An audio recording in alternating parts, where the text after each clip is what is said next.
देखें, जब यहूदा बादशाह भटकने लगा तो खुदा ने यिर्मयाह के जरिए दर्ज झैल बातें पूछी। फिर यरूशलेम के ये लोग क्यों हमेशा की बरगिश्तगी पर अड़े हैं? वो मकर से लिपटे रहते हैं, वो वापस आने से इनकार करते हैं। ये क्या हुआ? आप जानते हैं कि इनके साथ क्या हुआ? वो कैद में चले गए। खुदा के बियाबान में 70 साल बाबल में रहना, बाबलियों की खिदमत करना, ये कैसा था? क्योंकि उन पर सख्त मुसीबत आन पड़ी थी। वो खुदा से दूर हुए और मुसीबत में पड़े।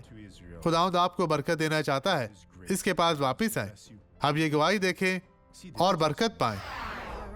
मेरी टांग में तकरीबन 12 पिन है और ये एक हादसे की वजह से हुआ। बस में चढ़ने में तकलीफ होती थी और उतरना भी बहुत मुश्किल लगता था। देखिए, मैं उठ नहीं पाती थी। जी, मेरे लिए बहुत तकलीफदेह था। आप इसे अपने कंधे पर रखें, इसे कंधे पर रखें और आगे बढ़े। मेरे पीछे पीछे चलें। यस्सु के नाम में आगे बढ़े। मैं आपसे आगे हूँ। तेज चलें, तेज चलें। देखें, आपको कुछ नहीं हुआ। खुदावंद पहले ही आपको शिफा दे चुका है। हाँ, अब दुआ करे। बाप, मैं इन लोगों को बरकत देता हूँ।